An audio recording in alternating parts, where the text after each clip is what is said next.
Hello, in this video we're going to talk about the distributive property as it pertains to solving equations. So we have some understanding of what the distributive property is. Now we want to see how it applies to equations when we need to solve for x and such. So let's look at some examples. First example says simplify the equation. We have 5x plus 2 times x minus 3 equals negative 2 times x minus 1. So in this case, it just asks us to simplify the equation as much as possible. So in this case, what they're trying to do is get you to simplify each side, because we can't start solving anything until everything is simplified on each side. So first we see that there's a distributive property on the left side and a distributive property on the right side. So that means we're going to multiply 2 times the x, the minus because it's there, and the 2 times the 3. On the other side, don't forget we have a negative, so it's a negative 2 times the x, minus because it's there, and then a negative 2 times the 1. All right, so the 5x stays there. 2 times x is 2x. 2 times 3 is 6. Equal sign gets brought down. We have a negative 2 times x is a negative 2x. And then we have a negative 2 times 1 is a negative 2. But we have minus a negative 2, so it becomes plus 2. So be aware of that and watch your signs. Now, last thing is that we need to make sure that each side there are all like terms are combined. So here 5x and 2x become 7x, and then we have minus 6. On the right side, there aren't any like terms to combine.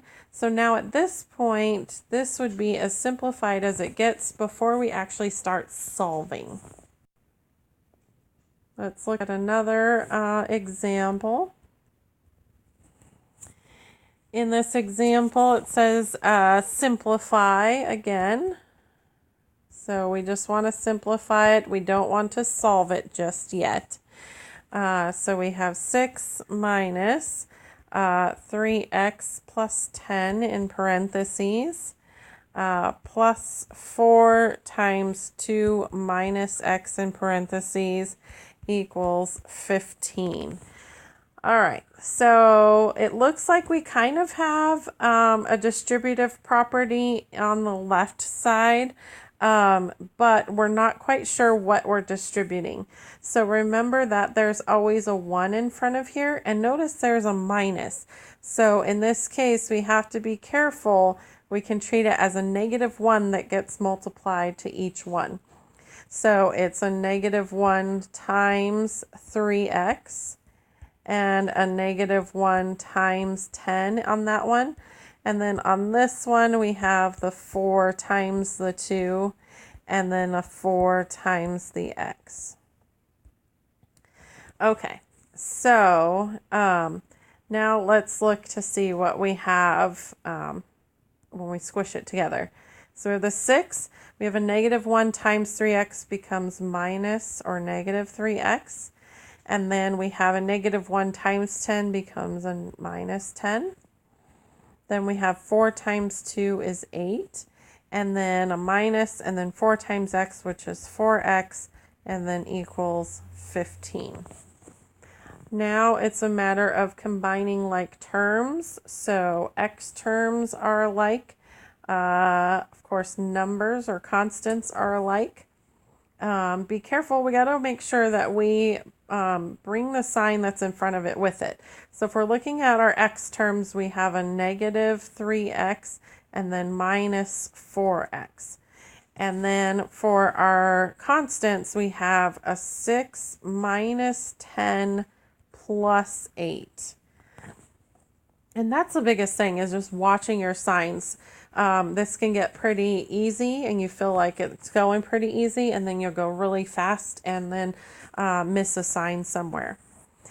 All right, so we have negative 3x minus 4x. So again, it's like I borrowed $3, I borrowed $4 more, so we owe or have borrowed $7 total.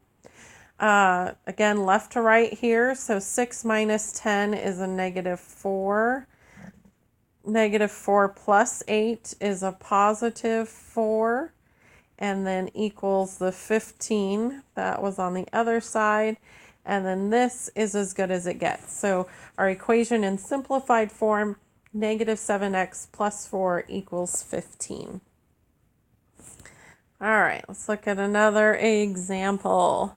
This one says to solve for x. So now we want to go the next step in our process and actually solve. So we have 7 times 3 minus x equals 8 times 4 minus 2x.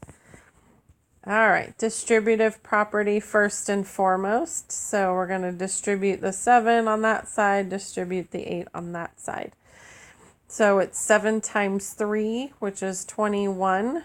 7 times x is 7x, minus sign because it was there. On the other side, we have 8 times 4 is 32, minus because it's there. 8 times 2x is 16x. Now we look at each side to make sure there's no like terms that need to be combined. And we notice that there aren't any on either side. So now we are at the solving stage. So now it's like, what do we do? Notice we have a variable and a constant on both sides. And so in this case, realistically, when I have this matchup where it's constant and number and constant and number, I can start anywhere. I just have to start somewhere. So in this case, what I'm going to do is I'm going to add the 16x to both sides. So remember that you can only add it to its like term. Notice it's minus, and that's why I plussed it or added it, right? So now let's look at what we have. We have a 21 that's hanging out there. Then I have negative 7 plus 16. And you can use your calculator if you need to. That's totally fine. But we get 9x there. And then we have 32, and negative 16x plus 16 is 0. So now it looks like some of the problems that we've done before, or you may have encountered before. Now I need to move the 21 to the other side so that it matches. So it's a positive. So in order to get rid of it, I'm going to subtract it. And so 21 minus 21 is 0. I'm left with 9x on the left side. On the right side, I have 32 minus 21 gives me 11. And my last step is to get rid of the 9. And in order to get rid of the 9, it's multiplied, so I need to divide by 9. And so on the left, I get x. On the right, I have 11 divided by 9. I can't really do much with that, so that can be my answer, 11/9. So remember, divide also translates into fraction. And so that can be the way my answer looks and is totally acceptable.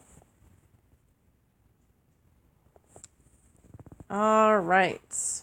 Last example. Again, we're going to solve. So we have 8 times x plus 1 minus 3 times x plus 4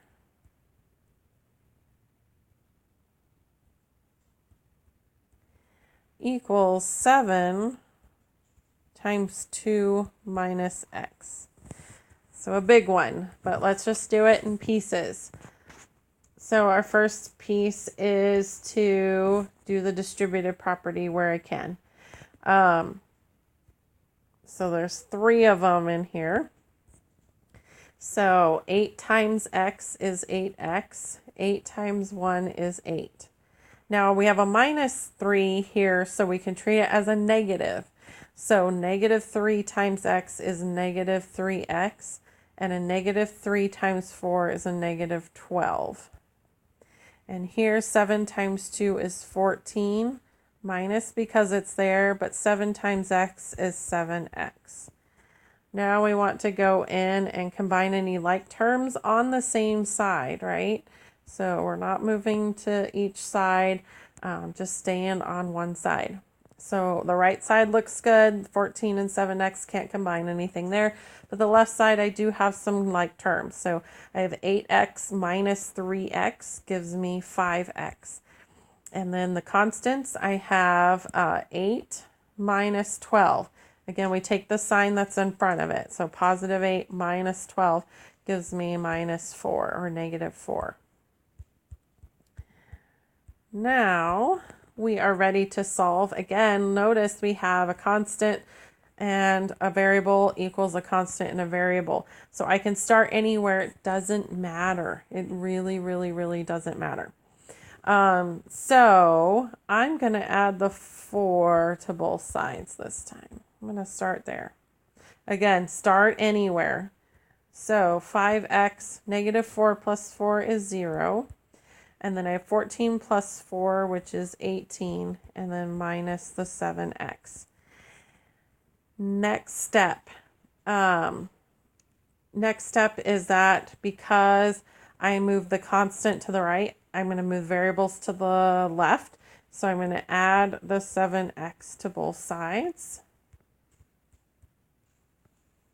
And so I have 5x plus 7x gives me 12x equals 18, and negative 7x plus 7x is 0. And then last but not least, I need to divide by 12 on both sides.